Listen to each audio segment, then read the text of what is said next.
이대 목동병원 신생아 사망 사건과 관련한 소식인데요. 자, 사망한 신생아에게서 나온 균이 주사제에서도 검출이 됐다고 합니다. 자, 자세히 어떤 내용인가요? 이 시트로박터균이 이제 사망한 그 하나들한테 발견됐던 몸에 발견됐던 균들입니다.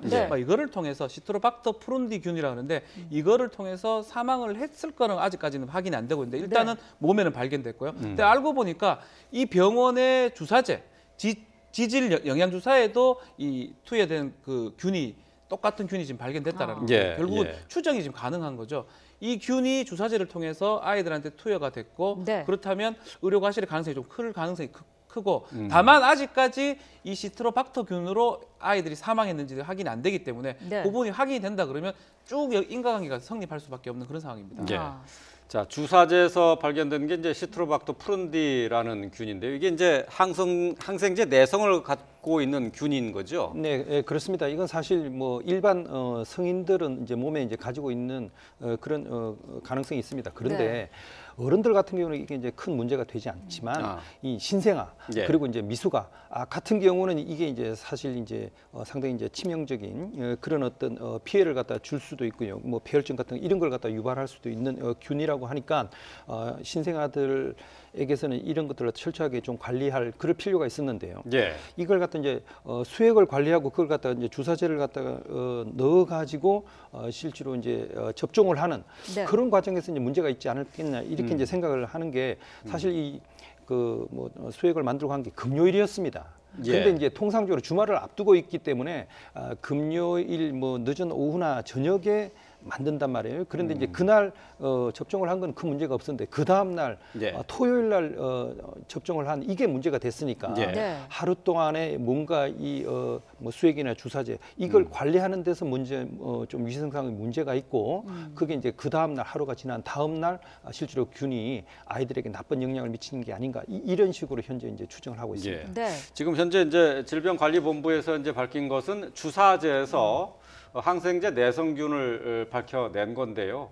이게 이제 주사제 자체의 문제였느냐 아니면 주사제를 취급하는 과정에서 문제였느냐라고 봤을 때 병원에서 취급을 잘못했을 것이다. 이래서 오염됐을 거다. 이렇게 보는 게 많은 사람들의 견해인 거죠. 예, 그렇습니다. 이 뭐 수액을 갖다 일단 만들어 가지고 이제 병원에 이제 공급을 하는데 그 수액을 제조하는 그 과정에서 이제 문제가 있었다기보다는 병원에서 이 수액을 갖다 관리하고 그리고 이제 이 수액에다가 또 여러 가지 뭐 영양을 보충하기 위한 그런 주사제 이런 걸 추가해 가지고 아이에게 접종을 하거든요.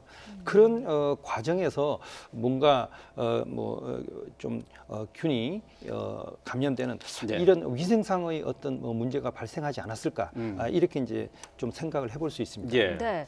자, 이 균과 관련해서 사실 그동안은 외부에서 유입됐을 가능성도 언급이 됐었는데 그 부분은 이제 차단이 된 건가요? 그렇죠. 이제 일단은 만약 균이 원인이라 그러면 그 균 자체는 이제 병원에서 생성됐던 뭐 병원에서 실수든 뭐 어쨌든 간에 병원에서 의약품에 의해서든 아니면 제조하는 과정에서든 결국은 검출 이 경로 자체는 병원에서 왔다는 게 확인이 되는 상황이고요. 다만 아이들 4명 사망한 하나 4명 중에 3명한테 이 균이 발견된 거고요. 1명 발견되지 않았습니다. 그래서 이 균이 사망의 원인인지 그 부분은 아직까지는 좀 확인이 안 되는 상황이고 다만 그게 아니라 하더라도 이 신생아실에 중환자실에 이런 균들이 발견되면 안 되는 거거든요. 로타바이러스도 뭐 발견됐다 그러고 그거 자체도 사실은 좀 문제가 아닌가 생각이 듭니다. 말씀하신 대로 그 로타바이러스도 그 신생아 중환자실 내에서 검출이 됐는데 위생 관리가 부실했다라는 거는 확실한 것 같아요. 이거는 뭐 확실한 거죠. 그게 사망의 원인인지 아닌지는 아직 밝혀지지 않지만 어쨌든 간에 신생아실 중환자실에서 이런 균들이 계속 발견된다는 거고 주사제에서도 발견이 됐고 또 알다시피 이전에 수액 놓는 데서 뭐 벌레 같은 것도 발견되기도 하고요. 또 이 신생아 중환자실에 그 결핵 관리 그 간호사가 들어가기도 하고 이런 것들을 봤을 때는 충분히 많은 문제점이 제기되지 않을까 생각이 듭니다. 이대 목동병원은 지금까지 상급 종합병원으로 지정이 되어 있습니다. 그런데 내년부터 새로 상급 종합병원으로 지정되느냐 하는 지금 단계에 있는데요. 이게 지금 지정 보류가 됐어요. 어떤 의미가 있는 겁니까?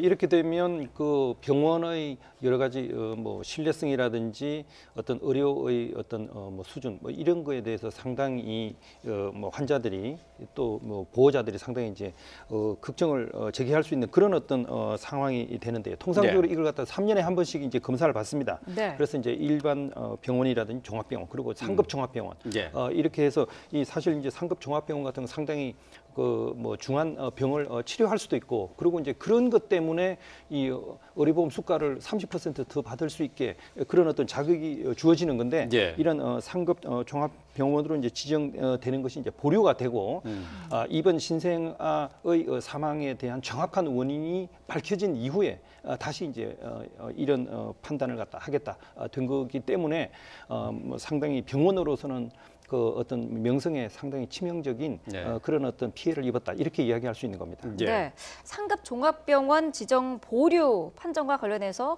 일부에서는 이 보류가 아니라 아예 자격을 박탈해야 되는 것 아니냐라는 지적도 있는데, 네, 일단은 조사 결과를 지켜봐야 되는 거죠. 그렇죠. 이제 비율을 보니까 실제로는 어떤 서비스 같은 걸 안 본 것 같아요. 그 판정 기준 자체에 보면 서비스 항목이 아주 낮다 보니까 실제로는 이런 이대 목동병원에서 여러 가지 사고들이 계속 발생하고 있고 특히 그럼에도 불구하고 외형적인 거, 침상수라든지 뭐 의사수라든지 그 기준으로 상급 종합병원을 지금 지정하다 보니까 이런 문제가 생긴 걸로 보이고요. 이 부분도 아마 앞으로 좀 바꿀 거로 생각이 드는데 일단은 보류를 했는데요. 내용이 수사 결과는 조사 결과가 밝혀진 다음에 막 보류해서 풀지 아니면 다시 지정을 할지 그거는 그 후에 정한다고 지금 얘기가 전해지고 있습니다.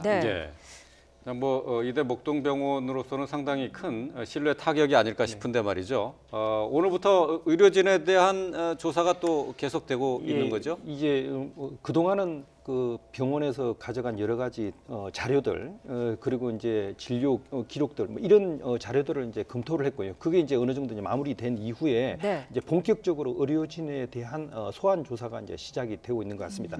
그래서 이제 의사뿐만 아니라 이제 간호사들까지 소환을 해서 실제로 그동안의 관리가 이제 어떻게 됐는지 특히 이제 위생에 관련된 그런 여러 가지 규정들을 지키고 여러 가지 이제 시설들이 기준에 맞는지 뭐 이런 것들을 좀 꼼꼼하게 확인을 하고 따져볼 것 같습니다. 자, 이대 목동병원 신생아 사망 사건과 관련한 질병관리본부의 조사 내용을 잠시 살펴봤습니다.